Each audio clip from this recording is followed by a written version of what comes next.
नमस्कार दोस्तों, मैं हूं नवीन पाटीदार और आप देख रहे हैं voice of MP. Madhya Pradesh में एक बार फिर उस वक्त भूचाल आ गया जब मंदसौर के कांग्रेस नेता श्यामलाल जोगचंद की प्रतिज्ञा यात्रा में समापन के अवसर पर राजस्थान के मुख्यमंत्री अशोक गहलोत के सामने उनके साथ में महासचिव कमलेश पाटीदार ने एक बड़ी बात कह दी और उन्होंने कहा कि मंदसौर में जो किसान आंदोलन किया था वो हमने ही कराया था। उसके बाद अब इस पर राजनीति गर्माती हुई दिख रही है। साथ ही अगर माना जाए तो किस तरीके से मध्य प्रदेश में भूचाल आ गया राजनीति में, इस पर बात करने के लिए हमारे साथ मौजूद है वरिष्ठ पत्रकार मुस्वा जी। उनसे पूछेंगे कि विधानसभा चुनाव से पहले एक बार फिर भारतीय जनता पार्टी को बैठे बिठाए एक बड़ा मुद्दा मिल गया, क्योंकि इसी किसान आंदोलन के चलते भारतीय जनता पार्टी को सरकार गंवानी पड़ी थी। मुस्वा जी, क्या मानते हैं इस वायरल वीडियो को? देखिए नवीन, जो वायरल वीडियो है उस पूरे मामले पे अभी कुछ देर पहले आपने कांग्रेस नेता श्यामलाल जोगचंद से आपने बात की थी और उन्होंने जो है तो उस पे अपनी सीना ठोका और ये कहा कि हाँ जो है तो हमारी ये भी अशोक गहलोत से बात हुई है। लेकिन जो उसमें कांग्रेस के महासचिव उनके साथ है जो उस वायरल वीडियो में बोलते सुने जा रहे हैं, जैसा कि आपने बताया कि उनकी जो प्रतिज्ञा यात्रा थी जो मलारगढ़ से बाबा रामदेवरा वो गए थे, 600 किलोमीटर की ये प्रतिज्ञा यात्रा थी और 100 से ज़्यादा लोग इस यात्रा में उनके साथ शामिल हैं और उन्होंने ये प्रतिज्ञा लेके यात्रा शुरू की कि देश के अगले प्रधानमंत्री राहुल गांधी बने। और वहीं पर इस यात्रा के समापन का ये घटनाक्रम है और उसी मौके का ये वीडियो है जहाँ पर सीएम अशोक गहलोत किसी कार्यक्रम के सिलसिले में उस क्षेत्र में कहीं आसपास पहुंचे थे और वहां पे श्यामलाल जोगचंद और उनके साथियों ने सीएम अशोक गहलोत से मुलाकात की। और इस मुलाकात के दौरान जो बात उनके साथ खड़े कांग्रेस के महासचिव कमलेश पाटीदार ने बोली, कमलेश पटेल लिखते हैं वो, कि जो मंदसौर में किसान आंदोलन हुआ था वो हमने ही कराया था। तो जाहिर सी बात है कि किसान आंदोलन जो 6 जून 2017 को हुआ था और जैसा आपने कहा उसके बाद भारतीय जनता पार्टी को सरकार गंवानी पड़ी थी और इस किसान आंदोलन के बाद एक महा रैली यहाँ पर उस समय के कांग्रेस के राष्ट्रीय अध्यक्ष राहुल गांधी ने की थी और प्रदेश की शिवराज सरकार को जमकर घेरा था और इस किसान आंदोलन के लिए दोषी भारतीय जनता पार्टी की सरकार को बताया था। तो अब जैसे ही ये वीडियो वायरल हुआ उसके बाद राजनीति में भूचाल आ गया है मालवा की। शिवराज सरकार के कैबिनेट मंत्री जगदीश देवड़ा ने इस पर ट्वीट किया है और उन्होंने कहा है कि किसान आंदोलन की सच्चाई अब सबके सामने आ गई है। अभी मैंने कुछ देर पहले जो भारतीय जनता पार्टी के प्रदेश प्रवक्ता यशपाल सिसोदिया है उनसे बात की तो उन्होंने तो यहाँ तक कहा कि राहुल गांधी को राष्ट्र से माफ़ी मांगनी चाहिए और अब ये साफ हो गया है कि जो 6 किसानों काल कवलित हुए थे उसकी जिम्मेदारी कांग्रेस पार्टी की, क्योंकि कांग्रेस के नेता ने अपने सीएम के सामने स्वीकार कर लिया कि किसान आंदोलन के लिए वो जिम्मेदार हैं। तो जो बात आपने कही मैं उसी बात पर आता हूँ कि ये जो बैठे बिठाए भारतीय जनता पार्टी को कांग्रेस को घेरने का मौका मिल गया इस वीडियो वायरल के ज़रिए। जो आपने कहा उस बिल्कुल सही कह रहे हैं आप। और जो मालवा की राजनीति शांत पड़ी हुई थी अभी एक बार फिर किसान आंदोलन के नाम पर वो राजनीति मुझे गर्माती हुई नजर आ रही है नवीन। मुस्तफा जी, अगर बात की जाए तो आने वाला वक्त विधानसभा चुनाव का है और श्यामलाल जोगचंद खुद मलारगढ़ से दावेदारी कर रहे हैं, तो क्या माना जाए ये उनका जो पूरा कार्यक्रम जो था ये, तो क्या आपको लगता है मैनेज किया हुआ था? जिस तरह राहुल गांधी का यहाँ आना हुआ था पहले किसान आंदोलन में, फिर वही बात जो वहाँ पर अशोक गहलोत के सामने कही गई, ये सब क्या सोचते हैं आप? देखिए नवीन, जो श्यामलाल जोगचंद की जो बात हुई आपके साथ टेलीफोनिक जो आपने फ़ोनो किया उनका, उन्होंने जब आपने उनसे सवाल किया कि क्या आप इस वायरल वीडियो की जिम्मेवारी लेते हैं तो वो उस जवाब को गोलमोल कर गए।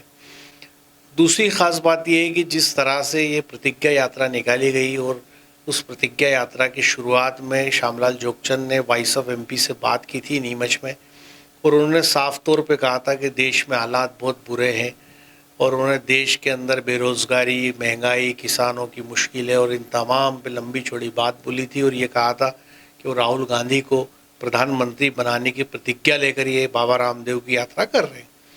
और उस यात्रा के ठीक आखिरी में जब आखिरी पड़ाव था, जब उनकी यात्रा ख़त्म हो रही थी और वो सीएम गहलोत से मिलते हैं और ये वीडियो वायरल होता है, तो अब ये मंशा क्या है कि वीडियो वायरल कराया गया है कि वायरल हुआ है या एक तात्कालिक घटनाक्रम है, इस पे तो वही ज़्यादा बेहतर बता सकते हैं। लेकिन अब चूंकि यदि वीडियो वायरल कराया जाता है ये बात कह के, तो उसका वो क्या राजनीतिक लाभ ले पाएंगे इसका अभी बताना मुश्किल है। लेकिन फिलहाल इस वीडियो वायरल के बाद बीजेपी राजनीतिक लाभ लेने में बिल्कुल 2 कदम आगे। विधायक यशपाल सिसोदिया ने ट्वीट कर दिया और भी कई नेताओं ने ट्वीट कर दिया। सोशल मीडिया पे ज़बरदस्त प्रतिक्रिया चल रही है।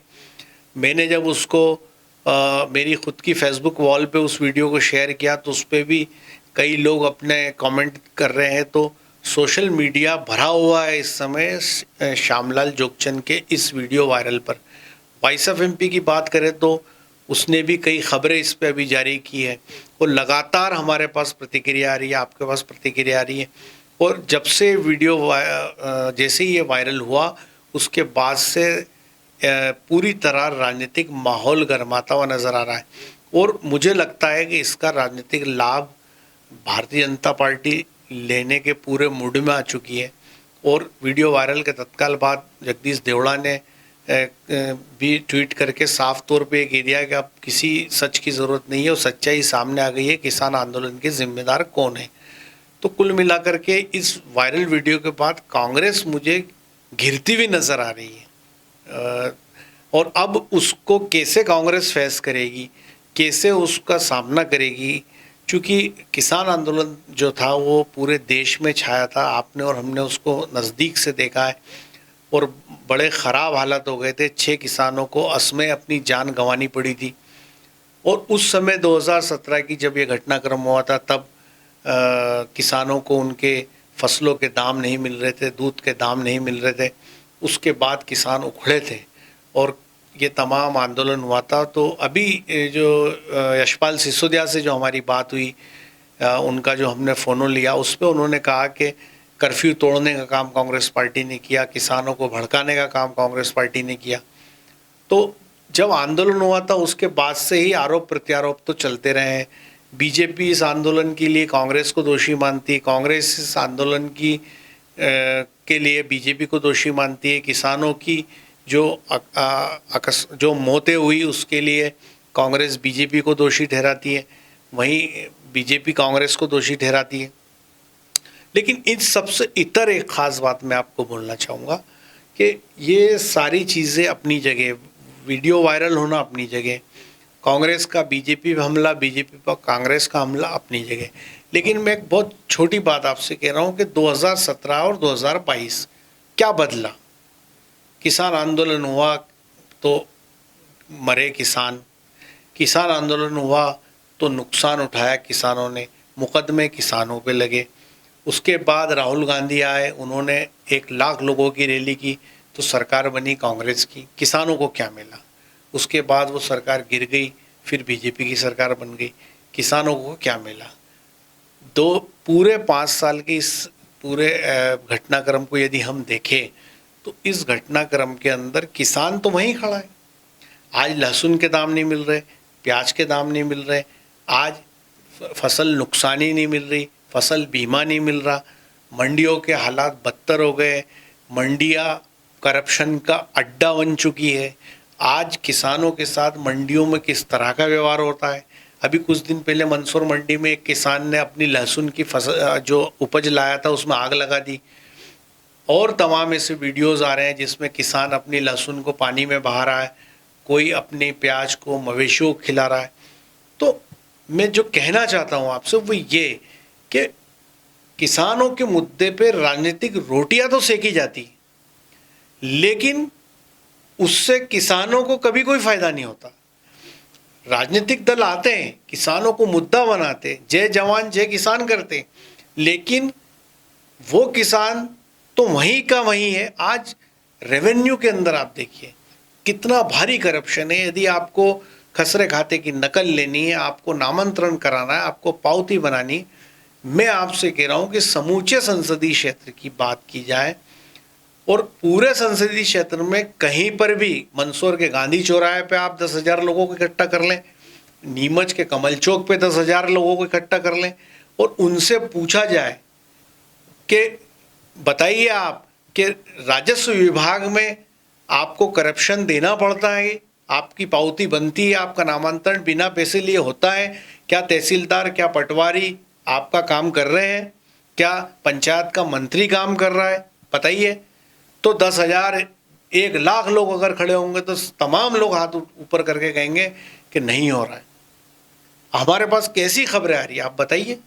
आज किसी भी राजस्व विभाग की तहसील न्यायालय की अगर आप बात करते हैं तो आप किस तरह लोग फरियादी आते हैं, हर रोज़ आते हैं। आज नीमच में सिंगोली से लेके रामपुरा और देवरी कहाँ देवरान और कहाँ कहाँ से लोग आते हैं और भटक के जाते हैं। क्या उनको अफसर मौके मिलते हैं? क्या उनको पटवारी मिलते हैं? क्या उपज का भाव मिल रहा है?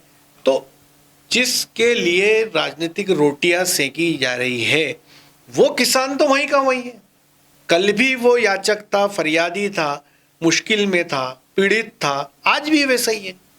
तो ये वीडियो वायरल होने पर आरोप प्रत्यारोप चलते रहेंगे और इन्हीं आरोप प्रत्यारोपों में, इसी राजनीतिक घमासान में किसानों के मुद्दे कहीं गुम हो जाएंगे। किसान उसी तरह लाचार और बेबस खड़ा रहेगा।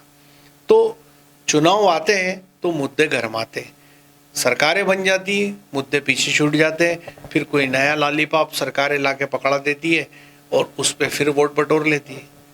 तो बात ये होनी चाहिए कि 2017 के इस आंदोलन के बाद आखिर बदला क्या? इस समय कांग्रेस को बीजेपी कटघरे में खड़ा कर रही है, कल बीजेपी को कांग्रेस कटघरे में खड़ा कर रही थी, लेकिन उस किसान के हक में हिस्से में तो कुछ भी नहीं आया। तो कुल मिलाकर के जो ये वीडियो वायरल हुआ है, इससे एक बार राजनीति फिर गरमाई है, लेकिन असल मुद्दों पे भी बात होनी चाहिए कि क्या बदला, किसानों को क्या मिला। नवीन, बड़ी बात कही गई मुस्तफा जी ने कि आखिरकार किसानों को क्या मिला और क्या बदला। वहीं अगर बात की जाए तो जिस तरीके से ये वीडियो वायरल हो उसके बाद राजनीति गर्माती दिख रही है। मुस्तफा जी अगर बात की जाए तो हाल ही में अगर बात की जाए तो अफीम का मुद्दा भी बड़ा गर्माता हुआ दिख रहा है। तो क्या माने कि किसान आंदोलन की तरह ये मुद्दा भी एक बार फिर जो तेजी से हवा ले सकता है? देखिए नवीन, आपके सवाल का जवाब दूँ उससे पहले जो हमारे दर्शक है, जो हमें बेहद लाड़ करते हैं, हमसे जुड़ते हैं, हमारी खबरें देखते हैं, हमारे वीडियो वायरल करते हैं, उनसे अनुरोध है प्लीज़ प्लीज़ प्लीज़, यदि आपने वॉइस ऑफ एमपी का यूट्यूब चैनल सब्सक्राइब नहीं किया है तो आप ज़रूर सब्सक्राइब करें। आपने वॉइस ऑफ एमपी के फेसबुक पेज को फॉलो नहीं किया है तो प्लीज़ आप हमारे फेसबुक पेज को फॉलो करें। और यदि आपने हमारे गूगल प्ले स्टोर से हमारे न्यूज़ एप्लीकेशन को अगर आपने अपने मोबाइल में डाउनलोड नहीं किया है तो ज़रूर करें, ताकि हर अपडेट, हर खबर की ब्रेकिंग सबसे पहले आपको मिले। वहीं हमारा 24 घंटे का न्यूज़ चैनल आप नीमच के सबसे बड़े केबल नेटवर्क KTV के 130 नंबर चैनल पर भी देख सकते हैं। तो नवीन, आपने जो सवाल किया अफीम नीति को लेकर, महत्वपूर्ण सवाल है और अफीम नीति पे हम लगातार अपडेट किसानों को देते रहे हैं, किसानों को बताते रहे। देखिए, ये जो घटनाक्रम इस समय चल रहा है ये भी एक लेसन लेने लायक घटनाक्रम है किसानों के लिए। और वो ये है कि किसान जब धड़ों में बटा रहता है, किसान जब जातियों में बटा होता है, किसान जब अलग अलग राजनीतिक दलों में बटा होता है तो किसान की ताकत पूरी तरह ख़त्म हो जाती है। और उसी का परिणाम है कि किसानों के मुद्दे सरकारों के सामने गौण हो जाते हैं। वोटों की राजनीति किसानों के नाम पे होती है, लेकिन उसका बेनिफिट सरकारों से किसानों को कभी नहीं मिलता। मैं दावा करता हूँ कोई भी नेता, किसी भी दल का नेता इस मामले में किसी भी गांव में चलकर डिबेट कर सकता है। आज आप गांव की स्थितियाँ देखिए कि एक परिवार के पास 10 बीघा ज़मीन थी, 10 साल 20 साल में उस परिवार में इतने बंटवारे हो गए कि एक आदमी के हिस्से में 1 बीघा ज़मीन बची। किसानों की खेती का रकबा घटता जा रहा है। उसी का परिणाम है ग्रामीण क्षेत्र के नौजवान खेती किसानी छोड़ के शहरों में नौकरियां ढूंढ रहे हैं, ड्राइविंग कर रहे हैं, छोटी मोटी प्राइवेट कंपनियों में काम कर रहे हैं। तो ये अच्छे संकेत नहीं है, क्योंकि हम किसानों का देश कहलाते हैं। ये 6 लाख गाँव का देश है। और आप ये देखिए कि ये जिस तरह ये किसान आंदोलन की बात हो रही, वैसे ही अफीम के मुद्दे पर अंडर करंट है, नाराज़गी है, सोशल मीडिया पे बहुत ज़्यादा गुस्सा किसानों का नज़र आता है।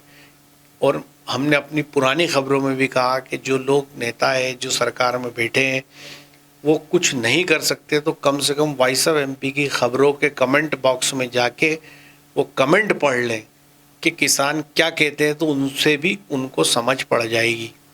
तो निश्चित बात है कि किसान एक उम्मीद में बैठा है, किसान इंतज़ार में बैठा है। किसान ये चाहता है कि नए पट्टे जारी हो, जो सालों से 97-98 से जो रुके पट्टे हैं, जिसकी वर्षों पुरानी मांग है, उसको सरकार उस पर ध्यान करे।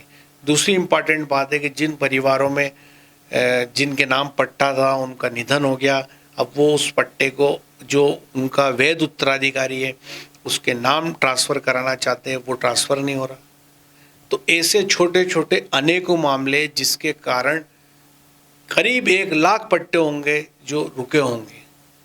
तो ऐसी स्थिति में किसानों में नाराज़गी है, किसानों में गुस्सा है, पर किसान उस आवाज़ को बुलंद नहीं कर पाते।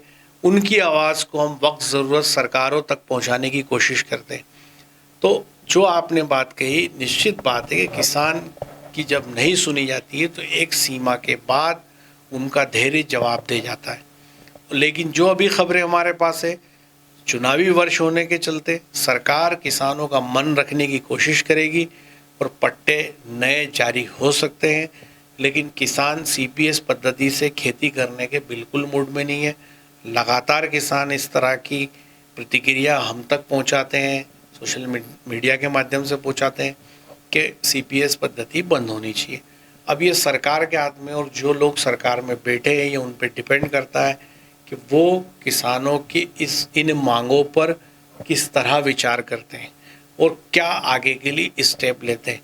लेकिन कुल मिलाकर के जो सीन इस समय क्रिएट है वो ये है कि श्यामलाल जोगचंद के इस वीडियो वायरल होने के बाद मालवा की राजनीति में एक बार फिर किसान केंद्र बिंदु में आ गया है। और चूंकि ठीक 1 साल बाद मध्य प्रदेश में विधानसभा के चुनाव होने हैं, तो अब ये पूरे 1 साल तक किसान मुद्दा रहेंगे, किसानों पे बढ़ चढ़ कर बयानबाजियाँ होगी, लेकिन कितना किसानों का हित सधेगा और कितना किसानों के जो उनका जीवन है, उनके आर्थिक हालात है, उनकी परेशानियाँ, उसमें कितना बदलाव आएगा ये नहीं कह सकते। लेकिन चूंकि आपका और हमारा काम मुद्दे उठाने का है, खबरें लोगों तक पहुंचाने का है, वो हम करते रहेंगे। नवीन, तो ये थे वरिष्ठ पत्रकार मुस्तफा जी, जिन्होंने हमसे बात की और किस तरीके से वीडियो वायरल हुआ है और मध्य प्रदेश के साथ मालवा में इस वीडियो के वायरल होने के बाद भूचाल आ गया और राजनीति भी गर्माती हुई दिख रही है। साथ ही इस वायरल वीडियो कितनी सच्चाई है और किस तरीके से ये दोनों ही पार्टियों के लिए कितना लाभदायी हो सकता है, इस पर भी उन्होंने अपनी बात रखी। ये तब तक का अपडेट, इस अपडेट के लिए बने रहे हमारे साथ। जय हिंद, जय भारत।